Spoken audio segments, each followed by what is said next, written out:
मुलाजवळ आईला सुद्धा भेटायला वेळ नव्हता. लहानपणी ज्या आईनं कपडे शिवण्याचं काम करून मुलाला शिकवलं, त्याच्या गरजा पूर्ण केल्या, आज तोच मुलगा खूप मोठा माणूस बनला. एवढा मोठा की त्याच्या आईला सुद्धा फोन लावून बोलायचं असलं तर अपॉइंटमेंट घ्यावी लागायची. या मुलाची एक विशेष गोष्ट होती. जेव्हाही त्याच्या आईचा वाढदिवस असायचा, तो एक गुलाबाचं फूल आईला कुरिअर करायचा. कारण आई गावात राहायची आणि मुलगा शहरात राहायचा. आईचा वाढदिवस आला आणि मुलगा फुलाच्या दुकानात गेला. फुलवाला पण आता त्याला चांगला ओळखत होता आणि त्याला म्हणायचा, आलास बाळा, आज तर आईचा वाढदिवस आहे. नेहमीप्रमाणे मुलगा फुल पॅक करून बाहेर निघतो. कुरिअर ऑफिस जवळच असतं, तर तो पायीच चालत जातो. रस्त्यात तो एका मुलीला बघतो. ती मुलगी फुटपाथवरील बाकड्यावर बसून जोर जोरात रडत होती. तर या मुलानं तिला विचारलं, काय झालं, का रडत आहेस? काही मदत हवी असेल तर सांग, मी करेल, पण हे असं रडणं बंद कर बघू. मुलगी बोलते, आज माझ्या आईचा वाढदिवस आहे. मुलगा बोलतो, अरे वा, आज तर माझ्याही आईचा वाढदिवस आहे. मग मुलगा परत विचारतो, मग यात रडण्यासारखं काय आहे? मुलगी बोलते, आईचा वाढदिवस आहे आणि माझ्याकडे एवढेही पैसे नाहीत की मी आईसाठी एक फूल विकत घेऊ शकेल. मुलगा बोलतो, बस एवढंच, माझ्यासोबत चल.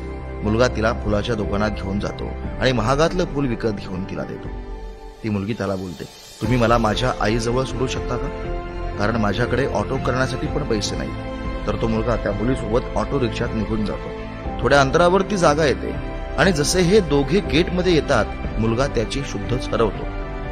त्याच्या डोळ्यातून पाणी वाहायला लागतं. त्याला एवढा जोराचा धक्का बसतो की त्याचे अश्रू थांबतच नाही. कारण ती मुलगी त्याला स्मशानभूमीत घेऊन गेलेली असते. मुलगी तिच्या आईच्या प्रेतस्थळी फूल ठेवते आणि जोर जोरात रडायला लागते.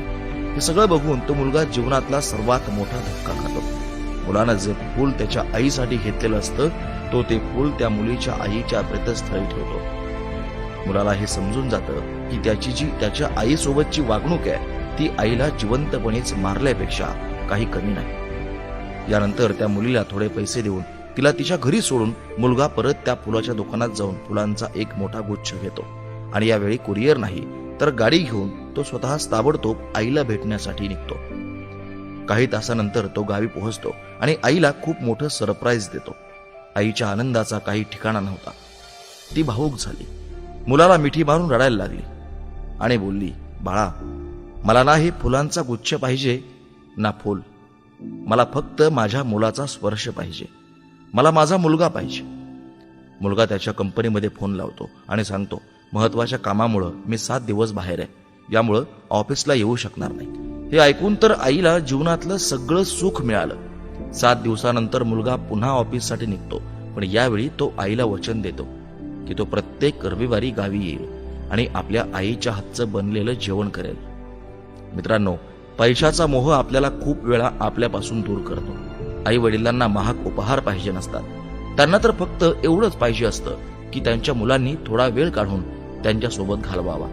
एक गोष्ट नेहमी लक्षात ठेवा मित्रांनो, जोपर्यंत आई जिवंत आहे तोपर्यंत कदाचित आपल्याला तिची किंमत कळणार नाही. पण जेव्हा आई तिचा देह सोडून जाईल तेव्हा आपल्याला आई काय असते याचा अनुभव येईल.